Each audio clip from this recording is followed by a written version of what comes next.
Bem-vindo à Leitura de Ouvido, o podcast que transforma linhas em ondas sonoras. Eu sou o Lucas. Eu sou a Dayana. E o episódio de hoje é A Biblioteca, de Lima Barreto. Uma história dramática que nos faz pensar em homens arrependidos. E livros. Boa leitura.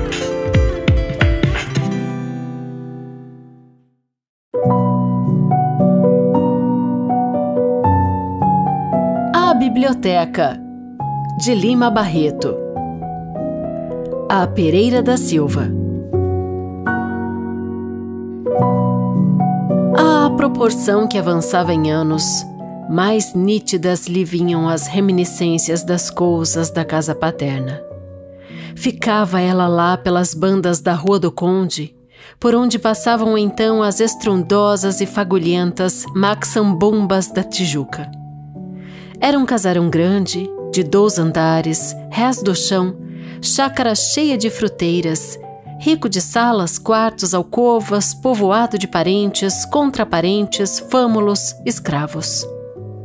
E a escada que servia os 2 pavimentos, situada um pouco além da fachada, a desdobrar-se em toda a largura do prédio, era iluminada por uma grande e larga clarabóia de vidros multicores. Todo ele era assoalhado de peroba de campos, com vastas tábuas largas quase da largura da tora de que nasceram.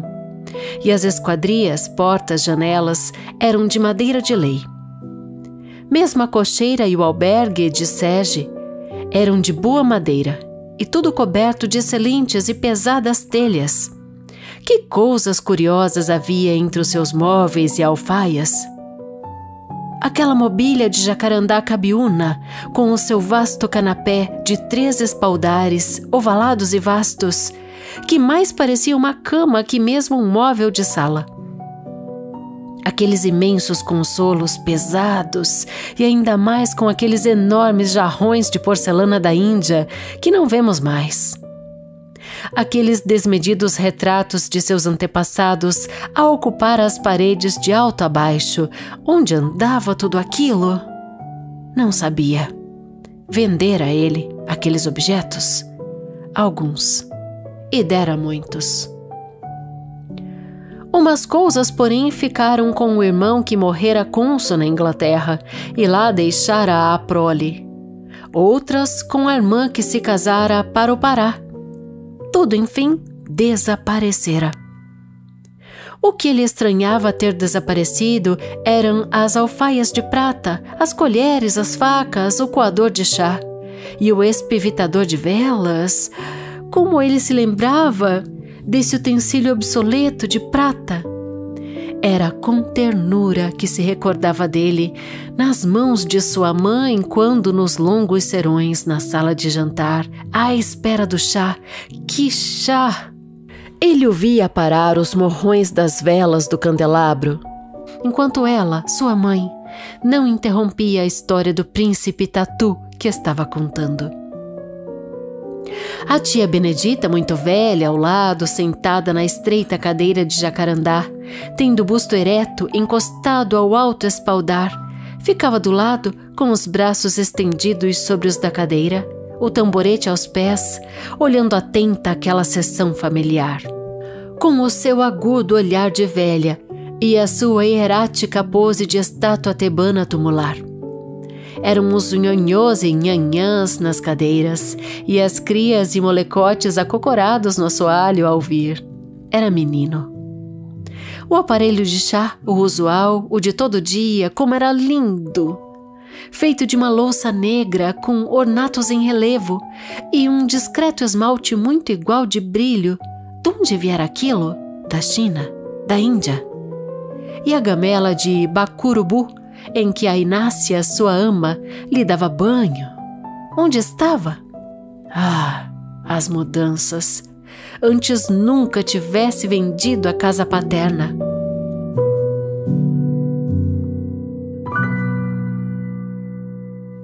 A casa é que conserva todas as recordações de família.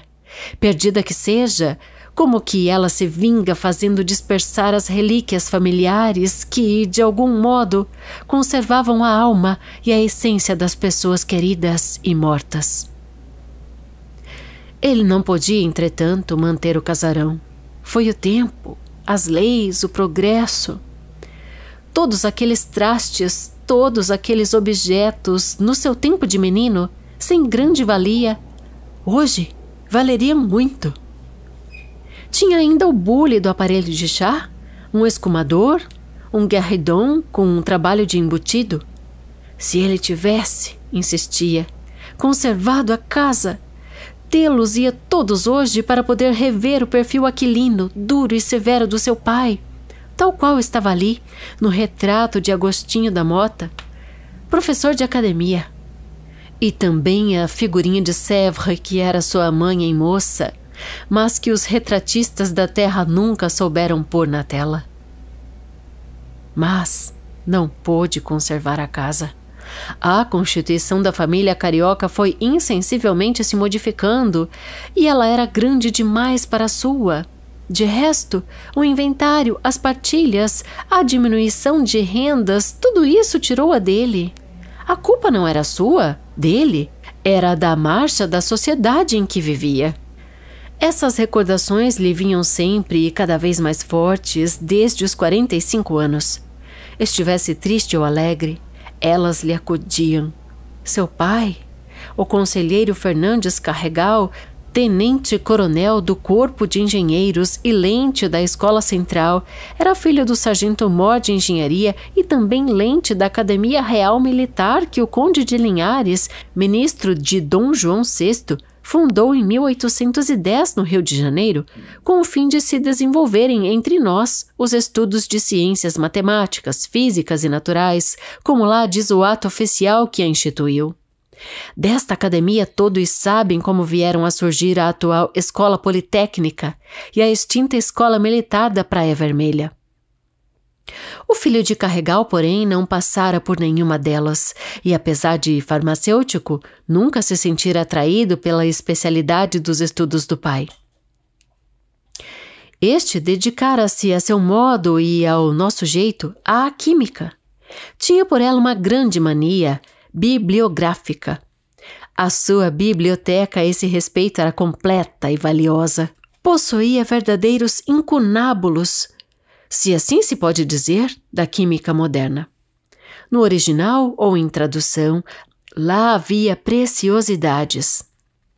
De Lavoisier encontravam-se quase todas as memórias, além do seu extraordinário e sagacíssimo Traité élémentaire de chimie, présent des ordres et d'après les découvertes modernes. O velho lente, no dizer do filho, não podia pegar nesse respeitável livro que não fosse tomado de uma grande emoção. Veja só, meu filho, como os homens são maus. Lavoisier publicou esta maravilhosa obra no início da Revolução, a qual ele sinceramente aplaudiu. Ela o mandou para o cadafalso. Sabe você por quê? Não, papai. Porque Lavoisier tinha sido uma espécie de coletor ou coisa parecida no tempo do rei. Ele o foi, meu filho, para ter dinheiro com que custeasse as suas experiências. Veja você como são as coisas e como é preciso ser mais do que o homem para bem servir aos homens. Além desta gema que era sua menina dos olhos, o conselheiro Carregal tinha também o Proust, novo sistema de filosofia química, o Priestley, Expérience sur les différentes espèces d'air, as obras de Guiton de Morveau, o Traité de Berzelius, tradução de Hofer e Eslinger, e Statique chimique do grande Berthollet, a Química Orgânica de Liebig, tradução de Gerhard, todos livros antigos e sólidos, sendo dentre eles o mais moderno, As Lições de Filosofia Química, de Woods, de 1864. Mas o estado dos livros dava a entender que nunca tinham sido consultados. Havia mesmo algumas obras de alquimia, edições dos primeiros tempos da tipografia, enormes, que exigem ser lidas em altas escrivaninhas, o leitor de pé, com um burel de monge ou nigromante. E entre os desta natureza, lá estava um exemplar do Le Livre des Figures Hiéroglyphiques, que a tradição atribui ao alquimista francês Nicolas Flamel.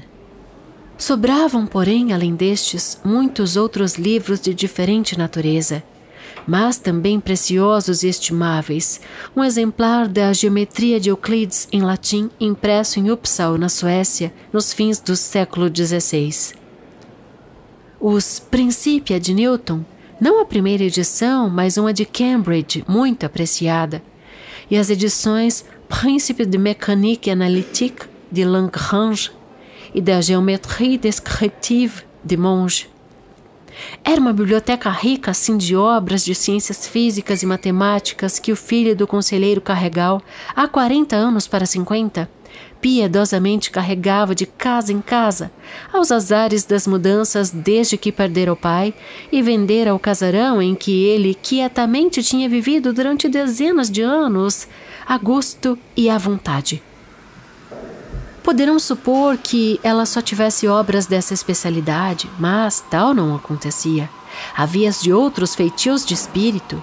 Encontrava-se lá os clássicos latinos, a Voyage autour du monde, de Bougainville, uma novela Héloïse de Rousseau, com gravuras abertas em aço, uma linda edição dos Lusíadas em caracteres auseverianos, e um exemplar do Brasil e a Oceania, de Gonçalves Dias, com uma dedicatória do próprio punho do autor ao conselheiro Carregal. Fausto Carregal, assim era o nome do filho, até ali nunca se separara da biblioteca que lhe coubera como herança. Dos mais que herdara, tudo dissipara, bem ou mal, mas os livros do conselheiro ele os guardara intactos e conservados religiosamente, apesar de não os entender. Estudar alguma coisa até era farmacêutico, mas sempre vivera aliado do que é verdadeiramente a substância dos livros, o pensamento e a absorção da pessoa humana neles. Logo que pôde, arranjou um emprego público que nada tinha a ver com o seu diploma. Afogou-se no seu ofício burocrático, esqueceu-se do pouco que estudara, chegou a chefe de seção, mas não abandonou jamais os livros do pai que sempre o acompanharam e as suas velhas estantes de vinhático com incrustação de madrepérola. A sua esperança era que um dos seus filhos os viesse a entender um dia, e todo o seu esforço de pai sempre se encaminhou para isso. O mais velho dos filhos, o Álvaro, conseguiu ele matriculá-lo no Pedro II. Mas logo no segundo ano, o pequeno meteu-se em calaçarias de namoros, deu em noivo e mal fez 18 anos, empregou-se nos Correios, praticante pro rata, casando-se daí um pouco. Arrastava agora uma vida triste de casal pobre, moço, cheio de filhos. Mais triste era ele ainda porquanto, não havendo alegria naquele lar, nem por isso havia desarmonia. Marido e mulher puxavam o carro igualmente. O segundo filho não quisera ir além do curso primário. Empregara-se logo em escritório comercial, fizera-se remador de um clube de regatas, ganhava bem e andava pelas tolas festas domingueiras de esporte, com umas calças sungadas pelas canelas e um canotior muito limpo, tendo na fita uma bandeirinha idiota. A filha casara-se com um empregado da Câmara Municipal de Niterói e lá vivia. Restava-lhe o filho mais moço, o Jaime, tão bom, tão meigo e tão seu amigo, que lhe pareceu, quando veio ao mundo, ser aquele que estava destinado a ser o inteligente, o intelectual da família, o digno herdeiro do avô e do bisavô. Mas não foi. E ele se lembrava agora como recomendava sempre à mulher, nos primeiros anos de vida do caçula, ao ir para a repartição. Irene, cuida bem do Jaime. Ele é que vai ler os papéis do meu pai. Porque o pequeno em criança era tão doentinho, tão mirrado, apesar dos seus olhos muito claros e vivos, que o pai temia fosse com ele a sua última esperança de um herdeiro capaz da biblioteca do conselheiro. Jaime tinha nascido quando o mais velho entrava nos 12 anos. e o inesperado daquela concepção alegrava-lhe muito, mas inquietara a mãe. Pelos seus 4 anos de idade, Fausto Carregal já tinha podido ver o desenvolvimento dos 2 outros seus filhos varões e havia desesperado de ver qualquer um deles entender, quer hoje ou amanhã, os livros do avô e do bisavô, que jaziam limpos, tratados, embalsamados, nos jazigos das prateleiras das estantes de vinhático, à espera de uma inteligência na descendência dos seus primeiros proprietários, para de novo fazê-los voltar à completa e total vida do pensamento e da atividade mental fecunda. Certo dia, lembrando-se de seu pai em face das esperanças que depositava no seu filho temporão, Fausto Carregal, considerou que, apesar do amor do seu progenitor à química, nunca ele o vira com éprouvette, com copos graduados, com retortas. Eram só livros que ele procurava. Como os velhos sábios brasileiros, seu pai tinha horror ao laboratório, à experiência feita com as suas mãos ele mesmo. O seu filho, porém, o Jaime, não seria assim. Ele o queria com o maçarico, com o bico de Bunsen, com a baqueta de vidro, com o copo de laboratório. Irene, tu vais ver como o Jaime vai além do avô, fará descobertas. Sua mulher, entretanto, filha de um clínico que tivera fama quando moço, não tinha nenhum entusiasmo por essas coisas. A vida para ela se resumia em viver o mais simplesmente possível. Nada de grandes esforços, ou mesmo de pequenos, para se ir além do comum de todos.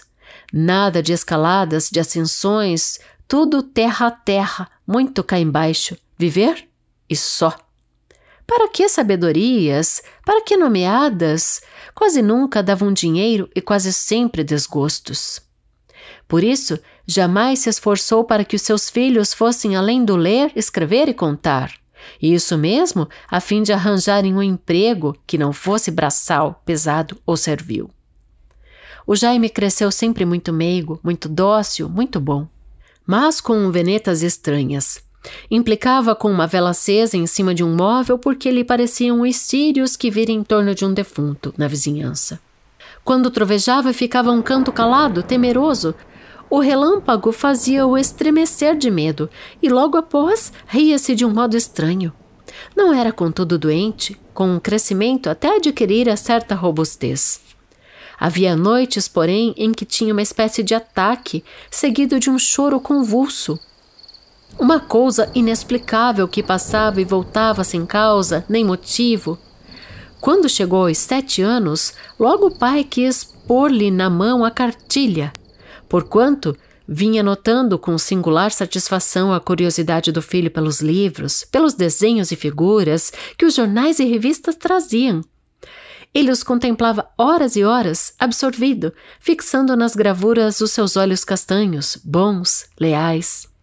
Pôs-lhe a cartilha na mão. A, E, I, O, U. Diga, A. O pequeno dizia, A. O pai seguia, E. Jaime repetia, E. Mas quando chegava a U, parecia que lhe invadia um cansaço mental. Enfarava-se subitamente, não queria mais atender, não obedecia mais ao pai. E se este insistia e ralhava, o filho desatava a chorar. Não quero mais, papaizinho, não quero mais. Consultou médicos amigos, aconselharam-no esperar que a criança tivesse mais idade. Aguardou mais um ano, durante o qual, para estimular o filho, não cessava de recomendar. Jaime, você precisa aprender a ler. Quem não sabe ler, não arranja nada na vida. Foi em vão. As coisas se vieram a passar como da primeira vez. Aos 12 anos, contratou um professor paciente, um velho empregado público aposentado, no intuito de ver se instilava a inteligência do filho o mínimo de saber ler e escrever. O professor começou com toda a paciência e tenacidade, mas a criança, que era incapaz de ódio até ali, perdeu a doçura, a meiguice para com o professor. Era falar-lhe no nome. A menos que o pai estivesse presente, ele desandava em descomposturas, em doestos, em sarcasmos ao físico e às maneiras do bom velho. Cansado, o antigo burocrata, ao fim de 2 anos, despediu-se, tendo conseguido que Jaime soletrasse e contasse alguma coisa. Carregal meditou ainda um remédio, mas não encontrou. Consultou médicos, amigos, conhecidos. Era um caso excepcional, era um caso mórbido esse de seu filho. Remédio? Se um houvesse, não existia aqui, só na Europa. Não podia o pequeno aprender bem, nem mesmo ler, escrever, contar. Oh, meu Deus! A conclusão lhe chegou sem choque, sem nenhuma brusca violência. Chegou sorrateiramente, mansamente, pé ante pé, devagar, como uma conclusão fatal que era. Tinha o velho Carregal por hábito ficar na sala em que estavam os livros e as estantes do pai, a ler pela manhã os jornais do dia. À proporção que os anos se passavam e os desgostos aumentavam-lhe na alma, mais religiosamente ele cumpria essa devoção à memória do pai. Chorava às vezes de arrependimento, vendo aquele pensamento todo ali sepultado, mas ainda vivo, sem que entretanto pudesse fecundar outros pensamentos, porque não estudara. Dava-se assim com aquela devoção diária a ele mesmo, a ilusão de que, se não compreendia aqueles livros profundos e antigos, os respeitava e amava como a seu pai. Esquecido de que para amá-los sinceramente era preciso compreendê-los primeiro. São deuses os livros, que precisam ser analisados para depois serem adorados, e eles não aceitam a adoração senão dessa forma. Naquela manhã, como de costume, fora para a sala dos livros ler os jornais, mas não os pôde ler logo. Pôs-se a contemplar os volumes nas suas molduras de vinhático. Viu o pai, o casarão, os moleques, as mucamas, as crias, o fardão do seu avô, os retratos. Lembrou-se mais fortemente de seu pai e viu-o lendo, entre aquelas obras, sentado a uma grande mesa, tomando de quando em quando rapé, que ele tirava às pitadas de uma boceta de tartaruga, espirrar depois, assoar-se num grande lenço de alcobaça, sempre lendo com o senho carregado os seus grandes e estimados livros. As lágrimas vieram aos olhos daquele velho e avô. Teve de sustê-las logo. O filho mais novo entrava na dependência da casa em que ele se havia recolhido. Não tinha Jaime, porém, por esse tempo, um olhar de mais curiosidade para aqueles veneráveis volumes avoengos. Cheio dos seus 16 anos, muito robusto, não havia nele nem angústias, nem dúvidas. Não era corroído pelas ideias e era bem nutrido pela limitação e estreiteza de sua inteligência. Foi logo falando, sem mais detença, ao pai. Papai, você me dá 5.000 réis para eu ir hoje ao futebol? O velho olhou o filho. Olhou a sua adolescência estúpida e forte. Olhou seu mau feitio de cabeça. Olhou bem aquele último fruto direto da sua carne e de seu sangue. E não se lembrou do pai. Respondeu: Dou, meu filho. Dentro em pouco você terá. E, em seguida, como se acudisse alguma coisa deslembrada, que aquelas palavras lhe fizeram surgir à tona do pensamento, acrescentou com pausa: Diga à sua mãe que me mande buscar na venda uma lata de querosene, antes que feche. Não se esqueça, está ouvindo? Era domingo. Almoçaram. O filho foi para o futebol. A mulher foi visitar a filha e os netos em Niterói. E o velho Fausto Carregal ficou só em casa, pois a cozinheira teve também folga. Com os seus ainda robustos 70 anos, o velho Fausto Fernandes Carregal, filho do tenente-coronel de engenharia, conselheiro Fernandes Carregal, lente da Escola Central, tendo consertado mais uma vez o seu amigo Cavanhaque, inteiramente branco e pontiagudo, sem tropeço, sem desfalecimento, aos 2, aos 4, aos 6, ele só, sacerdotalmente, ritualmente, foi carregando os livros que tinham sido do pai e do avô para o quintal da casa. Amontoou-os em vários grupos, aqui e ali. Untou de petróleo cada um, muito cuidadosamente. e ateou-lhes fogo sucessivamente. No começo, a espessa fumaça negra do querosene não deixava ver bem as chamas brilharem. Mas logo que ele se evolou, o clarão delas, muito amarelo, brilhou vitoriosamente com a cor que o povo diz ser a do desespero.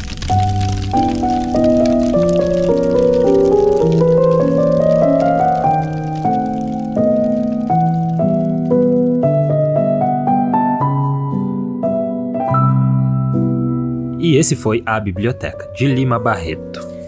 Um texto que faz a gente pensar, cuidado com as expectativas que você deposita nos outros. É totalmente isso, mas eu digo mais, Lucas. Aliás, vou dizer muitas coisas. Você tinha falado isso, né? No começo do episódio, revelar um bastidor. Que isso foi o que você falou no começo do episódio, daí... Da primeira tentativa de gravação. Daí eu falei, se a gente falar isso no começo do episódio, a gente já vai entregar um pouco que a expectativa do pai ele não vai ser suprida. Né? Agora eu posso falar. Agora já pode falar, terminou a história. Não, o que eu ia dizer que eu digo mais é que coitado desses pais e avós que ficam esperando que os filhos realizem seus sonhos. A gente falou muito disso, sabe quando, Lucas? Quando? Ontem, no Clube Leitura de Ouvido. Ah, sim, então... No Homem que Sabia Javanês. Ontem, né? Depende se a pessoa tá ouvindo na sexta-feira, né? Que é o dia da publicação. Mas foi nessa quinta-feira, né? Que rolou o primeiro encontro de julho. Do Clube Leitura de Ouvido, que é o clube de leitura aqui do podcast. Você também pode entrar, a gente vai falar daqui a pouco como. Daqui a pouco a gente fala melhor sobre isso. Mas então, por quê? Porque lá o Castelo, ele vai atender ao pedido do Barão de Jacuecanga, que quer aprender javanês, né? Ele tem um livro... Homem que Sabia Javanês. Ele tem um livro de couro que foi do avô dele, quando o avô estava no leito de morte, deu pro pai dele, e o pai dele então deu para ele, dizendo, filho, você tem que aprender javanês. E ele tá já no fim da vida, bem velhinho, e decide então que agora ele tinha tempo, ele ia aprender o javanês. E aqui a gente tem pobre Fausto Carregal, né? A gente tem pobre no sentido meio que de espírito e de destino, porque na verdade eu achei muito linda a forma como descreve essas prateleiras de livros. Já tive muitas ideias, Lucas, pra gente fazer aqui em casa. Quero tudo isso que tá descrito aqui. Começa com a descrição da casa, né? Isso. Muito bem fundamentada, assim, a madeira, né? O tipo da madeira, o tipo do chão, tudo, né? É um conto super saudosista, né? Porque tudo isso é lembrança da infância desse princípio. Ele desenha, assim, essa casa, esse ambiente no começo ali muito bem, e daí você fica com aquela casa na cabeça o conto inteiro. Aquela mobília de jacarandacabiúna com o seu vasto canapé de 3 espaldares, ovalados e vastos. É lindo, né? O Lima, ele tem uma escolha vocabular bem peculiar para esse início de história, e você realmente se sente, dá para sentir quase o cheirinho dos livros, de tão bonito que é a forma como ele descreve. E quando daí ele vai falando todo o entorno desse contexto, né? De como a mãe aparava as velas, né? Para colocar no candelabro, do aparelho de chá, que era o de todo dia. Então você sente todo o clima da casa, dessa infância e adolescência do Fausto Carregal, que é um farmacêutico que herdou, então, essa biblioteca do pai, né? Uma parte dela estaria com um irmão em Londres, outra, enfim, se extravia. Ele vende muitos móveis, vende a própria casa, que ele se questiona umas 2 a 3 vezes, né? Por que eu vendi? Né? Sim. Eu queria ter isso ainda. Então, é um conto que faz a gente... permite com que a gente...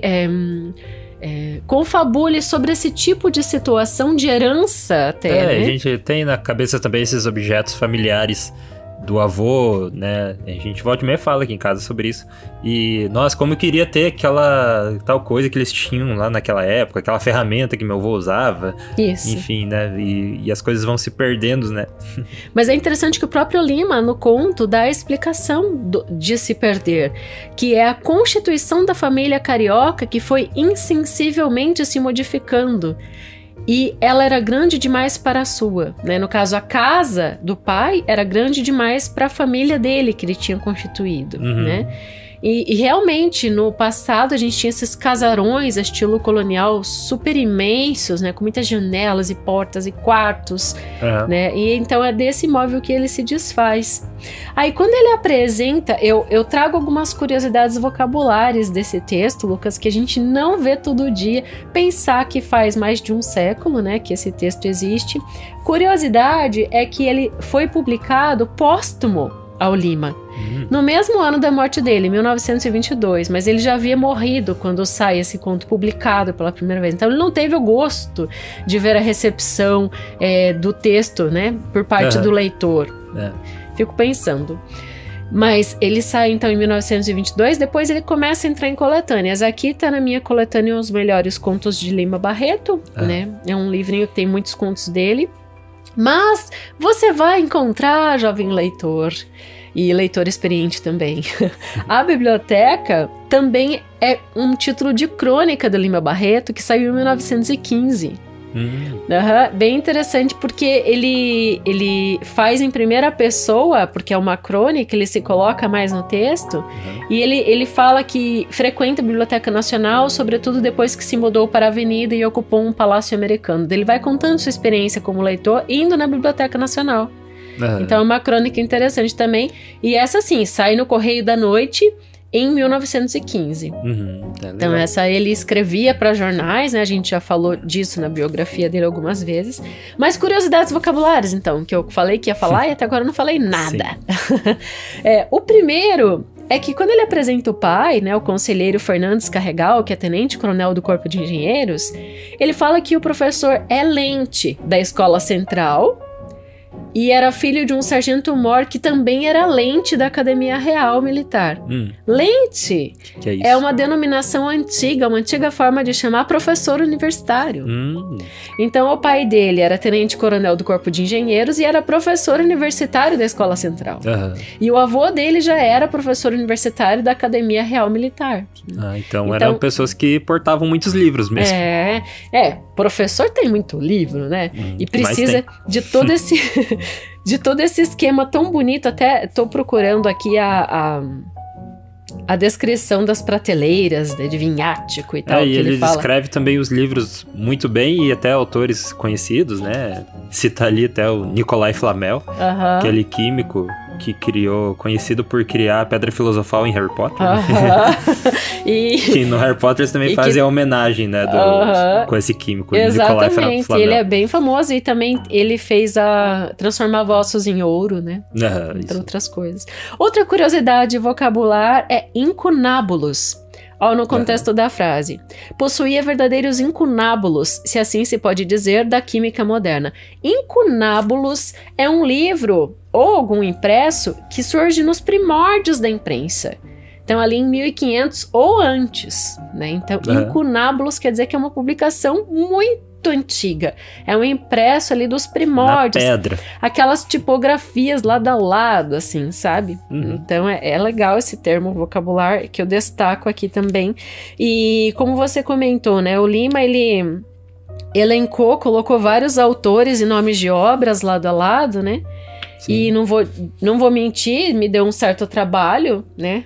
Gravar todos esses nomes de títulos franceses. Ali, Mas olha que bonito a forma como ele trata. Já que você falou de francês, eu vou trazer duas traduções aqui. Que é prorata, né? Que tá lá no meio do texto. Tá assim, ó. Mal fez 18 anos, empregou-se nos Correios, praticamente prorata, casando-se daí em pouco. Prorata é proporcionalmente. Então, uma expressão proporcionalmente. E daí depois ele fala... apesar do amor de seu progenitor à química, nunca ele o vira com éprouvette, com copos graduados com retortas. Éprouvette é tubos de ensaio, né? Amostras. Então, tipo, ele não era um laboratorista. Sim. Né? Mas ele estudava. Então, é interessante também trazer essa tradução aqui. Aí, eu separei aqui no conto, Lucas, a parte quando ele fala o barulho, tá ouvindo? Tô mexendo no livro. Quando ele coloca o primor, assim como os livros eram tratados, eu cheguei a me revirar de emoção nessa hora aqui. No final? Não no final. No final deu vontade de chorar, né? Mas assim, ó, Os livros do avô e do bisavô que jaziam limpos, tratados, embalsamados nos jazigos das prateleiras das estantes de vinhático, à espera de uma inteligência na descendência dos seus primeiros proprietários, para de novo fazê-los voltar à completa e total vida do pensamento e da atividade mental fecunda. Isso é um tratado sobre o conhecimento. Ele mostra também a importância que o livro tinha para aquela época, né? Que hoje a gente tem acesso muito fácil à informação e nem precisa voltar antigamente, só pré-internet ali, né? O conhecimento ou vinha de pessoas ou vinha dos livros, né? Esse conhecimento mais científico, denso. Né? Mais denso. Então é de se imaginar que os livros eram tratados de uma forma muito diferente, né? Eles deviam cuidar como se fossem bens mesmos, né?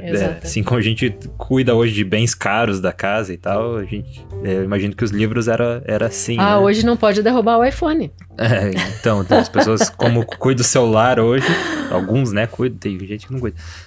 Devia ser os livros. Mas não que não tenha pessoas assim hoje, né? Nós mesmos aqui em casa, a gente cuida dos livros muito bem, né? Mas eu abri o episódio falando um homem arrependido, uma história dramática de um homem arrependido, porque tá expresso aqui na página 57 do meu livrinho, ó.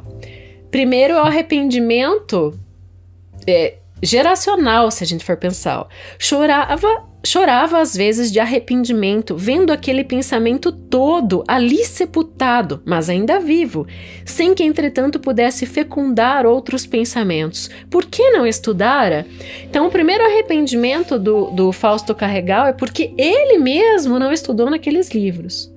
Aí depois era dele olhar para aquilo e ver, olha gente, a forma como ele coloca, o Lima é incrível, todo aquele pensamento sepultado, mas ainda vivo. Ou seja, um livro, eu sempre digo isso, ele só faz sentido se ele estiver aberto na frente de alguém. Né? Um livro fechado na prateleira não ilumina nada. Né? O livro é para ser consumido mesmo. Sim. E daí eu compartilho aqui a experiência que eu tô tendo com essa leitura da coleção cinquentenária do Machado de Assis, que eu ganhei de presente, tô fazendo os vídeos no meu canal do YouTube, que assim, à medida que eu vou lendo, os livros vão apresentando alguns danos, eles existem há 50 anos, então às vezes solto um pouquinho de uma página, eu trato como um bebê recém-nascido, assim, frágil. Igual a guitarra aqui, que eu tenho de 65, né? 62. De 62, ela fui eu mandei mexer na elétrica dela, arrumar e tava na elétrica original, assim, e daí qualquer mexida que você dá, as coisas viram poeira, assim, é super sensível, e assim também são os livros antigos, né, as páginas parecem tão fininhas que dá medo de mexer até. Na verdade a página não é fina ali, é a colação mesmo da lombada do livro que vai descolando as páginas, né, porque ele tava intacto, nem oxigênio não entrava nessas páginas. Então imagina os livros aqui do seu Fernandes Carregal, né, que era o pai do farmacêutico, que agora vamos falar dessa cena do final, né, Lucas? Essa cena do final aqui... Uma Dom Quixoteada ali. É pra doer, né, gente? Dói demais ver esse momento em que ele faz essa... Primeiro que ele pede um querosene, já vi que não ia dar boa, né? Mas daí leva tudo pro quintal. É interessante como ele coloca essa história, assim, né, esse plot, mas a história mesmo é sobre essa expectativa, né, que os pais geram dos filhos que não são cumpridas, né, porque é um ser humano totalmente diferente de você, né, e ele não vai ser o que você tem na sua cabeça ali. E eu acho que a história, né, é sobre principalmente isso, daí acontece que ele escolheu os livros, né, a biblioteca como... assim, a ferramenta para a história andar, né? E termina com esse final que foi catártico, né? Não, e isso tudo sem deixar de fazer a crítica social, porque o caçula, que é em quem ele depositou todas as esperanças, o que ele quer fazer ali na adolescência? Ele quer ir ver o jogo de futebol. Inclusive, o Lima, ele vai a fundo, ele coloca em inglês, tá? Futebol. aqui. Pode ver que eu não pronunciei futebol. Eu percebi. Porque nossa, tá aqui em itálico e em inglês no livro. Futebol. Né? Então, isso é uma crítica muito velada. Ele passa um marca-texto na crítica aqui desse conto, quando ele coloca o futebol assim, né?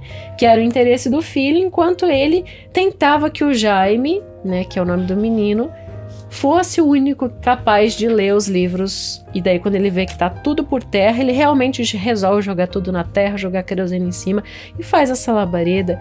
E termina com essa frase: brilhou vitoriosamente com a cor que o povo diz ser a do desespero.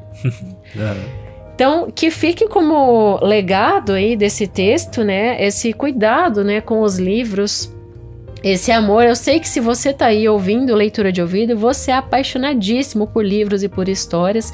Provavelmente tem a sua biblioteca em casa, muito bem cuidada, ou você tem biblioteca digital, mas enfim, você gosta de ter os livros por perto. Mas quem lê no digital também tem amor por livro físico, viu? É difícil falar alguém que eu só amo o e-book, só gosto de audiolivro. É natural, porque você namora o livro, você se envolve com ele, né? Você sente o peso, o cheiro do livro. Então, o que ocorre? Você aciona muito mais sentidos, né? É muito mais sensorial. Na verdade, eu aproveito muito as histórias em áudio na minha vida, pra tudo, gente. Então, você sabe, né? Você que tá aí do outro lado, ouve e reouve os episódios do Leitura de Ouvido, fazendo muitas coisas na sua vida. Eu trago isso pra minha vida também. Eu tô lavando louça, eu tô ouvindo um livro, né? Sim. Então, eu tô lendo o tempo todo, praticamente, na minha vida. Por isso que eu consigo ler tanto e conectar tantas histórias umas com as outras. Mas, a não ser que eu esteja fazendo algo que exija concentração intelectual, mas a gente faz tanta coisa na vida, põe roupa a lavar, né, organiza a casa. Hoje você tem que se virar um pouco, né, porque eu também tô querendo assistir mais filmes, e claro que o ideal não é você pegar o celular e assistir no celular, né, na telinha pequena. O ideal é você ver, a experiência melhor é no cinema, né, ou pelo menos na TV. E só que eu também penso, mas se eu ficar esperando quando eu conseguir sentar no sofá, esse tempo de porque um filme é 2h30, hoje não sei por que é tão difícil a gente conseguir parar, né, por esse tempo e assistir um filme do começo ao fim. Geralmente um filme de 2 horas, 2h30, a gente divide em 2, né? Ou ir pro cinema, esperar ir pro cinema. Então eu vou fazer o que eu consigo hoje, ver um pouco do filme no celular, daí amanhã eu vejo mais, daí no terceiro dia eu termino, que não é o ideal, mas em 3 dias você vê um filme. Mas é melhor do que nada, né? E eu acho que o livro, às vezes, você tem que fazer isso também, né? Pôr ali, escutar o audiolivro e que pelo menos você tá exercitando isso de alguma forma. Claro que o melhor é sempre o físico, né? Pelo menos na minha opinião. E eu também acho que é muito difícil alguma mídia trazer pra você o que um livro traz, né? Porque hoje muitas pessoas não lêem. É tipo uma epidemia, né? As pessoas não estão lendo mais. E a experiência que o livro traz é única, né? Só lendo mesmo. Não existe nenhuma outra coisa que traga algo parecido, né? Talvez uma peça de teatro, algo assim, mas é muito difícil, porque o livro você mergulha de uma forma muito mais densa. É que o livro é uma experiência solitária. É diferente, porque você se lapida, você se processa enquanto tá lendo. É um autocuidado, né?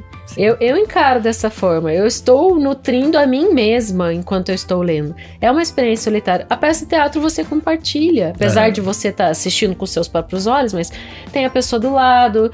Você dificilmente vai conseguir fazer uma resenha de um livro igual a gente faz de uma peça, porque até os amigos ali na fileira vendo contigo, você sai conversando sobre a peça. A pessoa dá risada e você dá junto. Né? A não ser que, Lucas, você esteja em um clube de leitura. Então. Aí você consegue a experiência compartilhada. Só que é compartilhada após as pessoas viverem sozinhas também, né? Isso. Então, aqui no Leitura de Ouvido, depois de várias pessoas pedirem isso, né? E a gente entrou com o Clube Leitura de Ouvido e tá dando muito certo. Várias pessoas entraram e se interessaram. E ontem foi o primeiro encontro, né? Na quinta-feira, dia 17 de julho. dia 17 foi o primeiro encontro sobre o homem que sabia javanês, né? Outro conto do Lima Barreto. Por isso que eu trouxe o Lima hoje, também porque a gente tá na onda do Lima, né? E eu já tenho as datas dos próximos encontros, eu quero que você fale como entrar no clube, daí eu vou divulgar as datas. Então, esse primeiro encontro já passou, então o próximo, para você entrar no próximo, você tem que se tornar um apoiador de leitura de ouvido.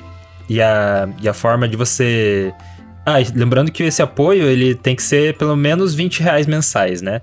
Então, com esse apoio de R$20, você recebe 3 recompensas aqui do podcast, que é entrar no clube do leitura, dar e envia para todos os participantes bem certinho o link, o dia que vai ser, com o link do episódio já para eles ouvirem, porque é interessante que a gente tá trazendo episódios para discutir no Clube do Leitura que a gente já fez no Leitura de Ouvido. Então a pessoa não precisa sair atrás do livro, ou é enviado para ela no e-mail. Sempre vai ser, esse é o formato, sempre vai ser de episódios produzidos por nós. Então vai ser, no e-mail vai para o participante esse episódio que já está publicado, e também vai o arquivo, né, de domínio público.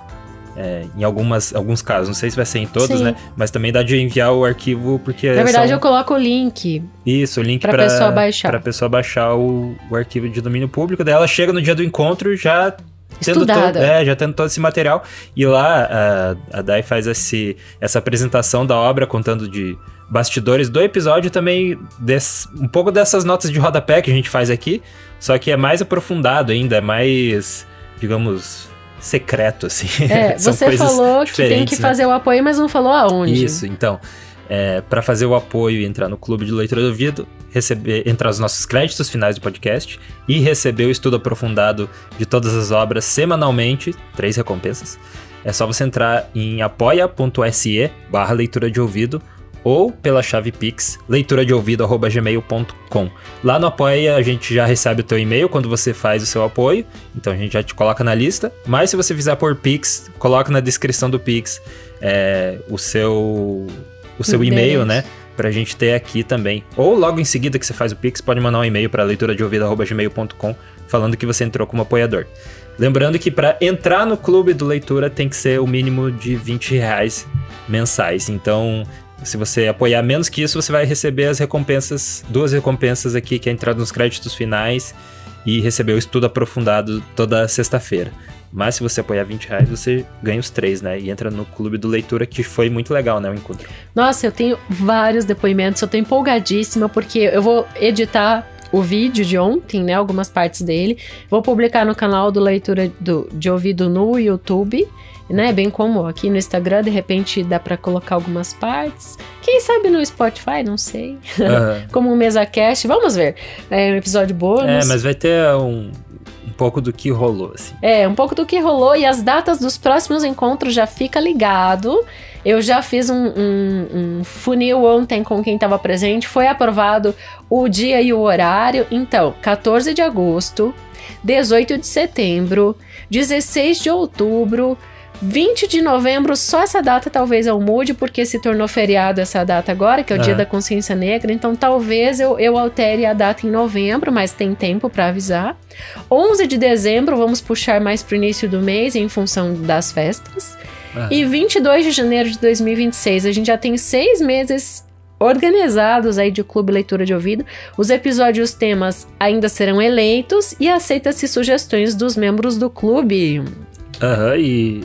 Você falou todas as datas, mas na verdade é bem facilitado, né, pros participantes, porque você manda antes o dia que vai ser, né, com bastante antecedência junto com os arquivos, e também no dia as pessoas recebem de manhã já um e-mail falando, é hoje, aqui tá o link, então não tem como perder, né? Exatamente. Aí a nossa luta agora realmente a gente quer que entre mais membros, gente, é muito importante aumentar esse suporte, porque a gente viu assim que se a gente conseguir daqui a pouco pegar o Meet Premium, vai ser melhor ainda. Porque sem ser o Premium, né, o gratuito é 1 hora, exatinho. Então, terminou 1 hora, morreu. Isso, porque o que aconteceu foi, né, que a Dai trouxe os estudos e também teve, é legal o clube que a gente tá abrindo. Todo mundo debateu ali, mas de repente a chamada acabou, né? E a gente queria mais. Ficou com um gostinho de quero mais, tão bom, e daí gente. Se tiver um pouco mais de tempo, aí talvez a gente consiga dar espaço para mais pessoas falarem ali, discutirem sobre a obra, mas para a gente ter mais tempo, a gente tem que contratar o Meet Premium, né? Então a gente precisa ter mais participantes aí do clube pra gente fazer isso. Todo mundo quer falar um pouquinho, né? Quer dar a sua impressão. E ali a gente tava em cerca de, né, muitas pessoas na sala pra todo mundo falar um pouco, né? Então, e mais o tempo da aula, mas eu já tô reformatando várias coisas pra ficar ainda mais legal. E eu queria também trazer alguns comentários, se ainda dá tempo, Lucas, você deixa a produção? Dá, rapidinho. Não sobre o clube aqui, mas comentários de episódio, porque entrou tanto comentário legal no episódio do Arthur Conan Doyle, o Gato Brasileiro, que eu queria externalizar alguns aqui. Sim. O nosso apoiador Evandro Bank falou assim, ó: sempre adorei este conto, é indiretamente uma celebração à graça e letalidade da nossa pantera, a onça pintada. O indivíduo em questão está exagerando em suas dimensões, porém, melanismo é um fenômeno real e presente produzindo onças pretas. E ele falou que agrada muito os textos minuciosamente descritos. E daí o Carlos Alberto Assunção disse: ocorre que nossa onça pintada, ocorre com ela uma certa deficiência que deixa ela toda preta. As pintas pretas tomam maior proporção no pelo do animal e o deixam escuro.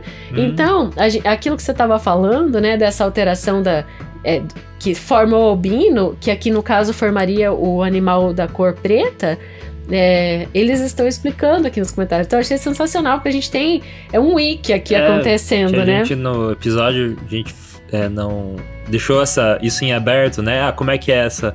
Como que é tipo, uma onça pintada, mas ela toda preta, como que isso aconteceria, né? Então os nossos leitores de ouvido aí estão falando cientificamente o que é. Né? A Rosana Maia falou que ela já viu uma onça preta pintada num zoológico em Manaus, e até hoje ela é impactada pela imagem que ela tive, porque é exuberante e a cabeça dela é enorme. Nossa. Então, olha que incrível, né? E daí tem um perfil que é só letras e números, eu não consigo ler aqui. Ele fala: aqui onde eu moro é comum escutar sobre onça pintada da cor preta. Onça pintada preta. E daí a Rafaela Gurkin diz: que conto ótimo, não achei as descrições cansativas, realmente fui surpreendida pelo final da história, só não gostei da morte da onça. Não devia ter falado isso. Vou ter que pôr um bip, será? Quem sabe. Mas tem muitos outros comentários, assim, que vale realmente muito a pena. A gente gosta demais, e eu tenho em muitos episódios vários comentários, gente, e dizer assim que nem sempre a gente consegue responder ou reagir, porque a gente tem muita coisa rolando para toda a nossa produção, que é de 2 pessoas. Né? É isso aí. E a gente faz com muito carinho, mas eu leio tudo. A gente lê, pelo menos a gente lê. E isso tudo nos dá muito gás, assim, para continuar produzindo. Então continue interagindo com a gente nas caixinhas, que isso é muito legal. É isso aí, então vamos para os nossos apoiadores, que são eles: Agnaldo Ângelo Silveira Rebouças, Alberto Alpiri, Ancle Lima, Ana Cláudia Chaguri Lopes, Arlete Alves Machado Rodrigues, Augusto Marques Ramos, Bruna Foltz Coutinho, Bruno Guedes com o Grupo Danco, Cláudia Lube, Cristiana Castanho Ferraz, Eduarda Quartim, Elaine Vieira Ferreira, Evandro Benck, Felipe Cronato, Jaqueline Conte, João Ildeu de Araújo, Karine Pacheco, Lilian Amaral, Lina Soares, Lucas Pereira da Silva, Lucas Vieira, Luciana Botelho Pacheco, Luiz Fernando Garcia, Mike Santos Araújo, Marco Aurélio Marques de Queiroz, Maria José de Oliveira Lima Félix, Marilu Lourenço Rosas, Maristela Parado, Matheus Trim, Matheus Simão Brum, Mônica Tocárnia, Paulo José Pereira de Rezende, Pedro Coimbra Machado Se Busca Valente, Armanda Frais Yashitsky, Roberto Hiromi Sonoda, Sandra Cavalcante, Silvana Silva, Simone Pessoa de Mesquita, Tassiane Bosch Ledesma, Zenilda Ribeiro da Silva. Obrigado aí, apoiadores do Leitura de Ouvido, mais uma vez, em apoia.se/leitura de ouvido ou pela chave Pix leituradeouvido@gmail.com. Faça parte do próximo encontro do Leitura de Ouvido. Clube Leitura de Ouvido. Isso, do clube. E se você tá pensando, já aproveita e entra, que daí você vai receber, né, tudo que precisa para participar do encontro. Não vai entrar lá em cima da hora, né? Porque daí capaz de não receber o material direito, né? Então entra já, que daí você já vai entrar nessa lista e vai receber o material certinho para você participar. Isso aí. E a gente vê na próxima leitura. Direção e narração, Dayana Pasquim. Edição, artes de capa e trilha sonora de abertura, de Lucas Piaseschi. Produção, Roca Studios.